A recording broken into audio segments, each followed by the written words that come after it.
Yo, what's going on, guys? It's Houston Sports Talk back into the video day, and today the Denver Nuggets beat the Oklahoma City Thunder 121 to 119 to take a Game 1 win.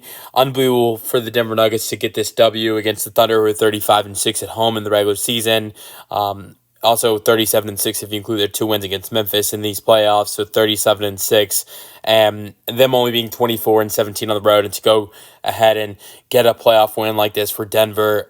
Unbelievable, because you knew you had to get one win in OKC. Look, the way I see this is going to be Game 2 is going to be a must win for Oklahoma City, because just for me, I don't see Denver losing. I don't see Denver losing both games. Losing both games in Denver. Denver is a hard place to win with the altitude, and the Nuggets play well at home. They really do, and so I see Denver at least winning one at home, which means if OKC can win Game 2 and win at least one in Denver, I think we should be seeing in this series, at this point, depending on what happens in Game 2, should be seeing this series tied at 2 apiece. That's what I feel like how this series is going to go through 4 games. As the way as Game 1 finished, I see this series probably being tied at 2 apiece throughout the first 4 games. And, you need to win Game 2 if you're OKC, because you cannot be down 0-2 going up against this Denver Nuggets team going into their 2 home games. And so that's why Game 2 is going to be a must-win. And so for Denver to get this win tonight was huge. I predicted it. And I don't know, for me, and if anyone wants to, before anyone calls me LeBron James predicting it, because you might think I'm lying, there are 2 videos I talked about why I thought the Nuggets would win this Game 1, and they were posted earlier before the game happened, before the Celtics game even happened, and those 2 videos were my Nuggets Thunder series preview and prediction video, and then also my NBA second round prediction video, which were posted around, I would say, 4 or 5 o'clock today. But so, and the reason why I went with the Nuggets today is because I think I think if the Pacers would have not won the game against the Cavaliers last night, I probably would have picked the Thunder for Game 1, because you've seen it many times before when a team that has had much rest in the first round, from the first round, like this Oklahoma City Thunder team did, winning so early, sweeping the Grizzlies, just like the Cavs swept the Heat. When you have so much rest, sometimes that can be a good thing, but a lot of times that could be a bad thing. And for this for this Thunder team, that was a bad thing.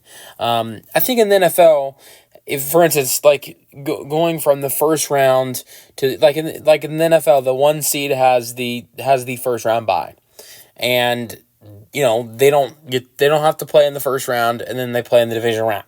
That is good. In the NFL, when you have extra rest, that is good. But I think for the NBA, sometimes it's been shown that when a team has a week or longer rest, it can hurt them. And that's what you saw with the Thunder tonight. I thought, like I said, I said this in this video, you can go hear it. I thought if OKC got off to a slow start to this game and Denver got hot, because they are just coming off their Game 7 win just a couple nights ago, things would be in trouble for this OKC team, and that was not that wasn't wrong. Yes, OKC scored 27 points in the first quarter, but they only had 2 points through the first 2 minutes and 40 seconds of the ball game. But then as OKC started to pick things up, and I'm seeing OKC get to the point where even though they were struggling to start off the game, they've got 27 points in the lead after the first quarter, and then they outscore Denver by 9 in the second quarter, and they're up 10 at halftime. Ultimately, I'm thinking, okay, maybe I'm wrong. Maybe this OKC team is good enough to the point where they can take a week or longer rest and still play fine. And they get up to the point where they're up by as much as, I think, 16, 17 points, whatever it was, and Denver still comes back in this game. I don't know how much having all the time off that OKC played a role into it, because they started off the first round 3 minutes of the game rusty for sure, but as the first half went on, they got into it quickly and started to play well through the first, I would say, two and a half quarters, if not three quarters of the game. But in that fourth quarter, things just got worse. And at the end of the third quarter as well, things just got really bad for this OKC team, and Denver got in it. Jokić was amazing. He had 42 and 22. Aaron Gordon was spectacular. He had 22 and 14 and another game winner. Hits the three, makes it 121 to 119. But, and you look at everything that Aaron Gordon did, he was spectacular, but it was Nikola Jokić, a lot of free throws that he made down the clutch.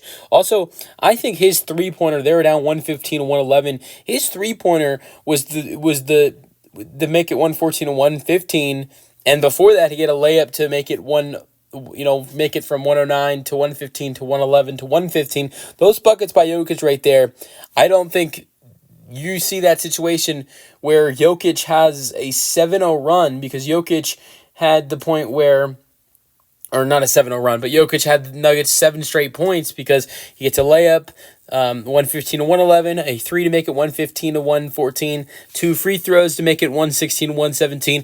Jokić 7 points in a row right there set up Aaron Gordon's 3-pointer. He brought, he kept them in the game. He brought them back in the game because they were down 6, 115 to 109.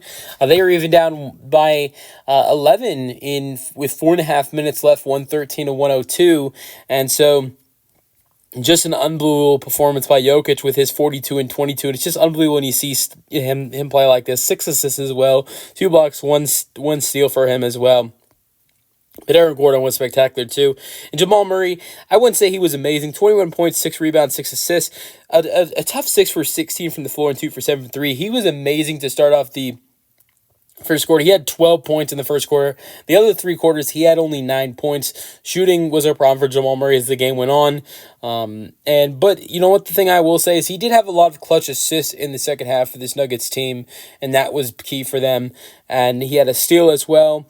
He did have 4 turnovers at the same time. Jokić had 7. So I thought that it was a really good game for Jamal Murray. Outside of the bad shooting, there was great facilitating, and just great playmaking by Jamal Murray on the passing side of things. And so the one thing I do hate about Jamal Murray's performance tonight is he does an interview with Inside the NBA after the performance, and Shaq starts attacking him on 6 for 16. I'm not going to act like it was a good night for Jamal Murray. It wasn't. It was a bad shooting night for him. But that's as much as I love Inside the NBA, as much as I hate when I see people hate on it, I can understand when people talk about how Inside the NBA, puts down, they hate on players and they do all that when, you've got Shaq, actually talking to the player and is bashing him for shooting 6 for 16, even though the team just won and he played a big role into it. It was some of his facilitating and even he did hit a couple of shots in the fourth quarter, even though he was struggling from the floor. That's one thing I hate to see. When you see that. But one other guy who played really well was Christian Braun as well. 11 points, 13 rebounds, 3 assists. Michael Porter Jr. only 24 minutes. We saw something very similar to Game 1 of the Nuggets last series. In the last series, Michael Porter Jr. was really bad in Game 1 of the series against the Clippers. And David Alman led to playing Russell Westbrook more in that Game 1, and Russell Westbrook was amazing against the Clippers in Game 1. He did that again tonight. 18 points for Russ, 7 for 13, 1 for 5 from 3, 3 for 5 from the free throw line. 2 assists. He had the game-winning assist. Amazing pass and amazing read by Russell Westbrook to get the ball to Aaron Gordon the way he did when he did it. And Russell Westbrook did make the game-winning play. Aaron Gordon doesn't take the shot if it's not for Russ making the pass. And it was an amazing pass by Russell Westbrook to make that play there. Outside of that, Peyton Watson shot badly, 1 for 5 from the floor. All of his 2-point shots didn't make, but he took 1 3-pointer and made that. But I think Peyton Watson, what he did today defensively, plays a big impact. 2 steals, 2 blocks for Peyton Watson. He did have 1 rebound, and that was it for him. Julian Strawther played 6 minutes, 1 for 1 from the floor, 2 points. So, the one thing I will go over is that Jokić playing 42 minutes tonight. Minutes are a little bit more, he's got to play a little bit more to win a game than he does against the Clippers. If the Thunder are going to come back and play harder, how much more will Jokić have to play? Because him only sitting 6 minutes in this game tonight, it tells you that maybe he sat too much. Do they need him to play 44, 45 minutes at this point? potentially for this Nuggets team. And I think that's something that if you do need him to play that much, you might be in some trouble.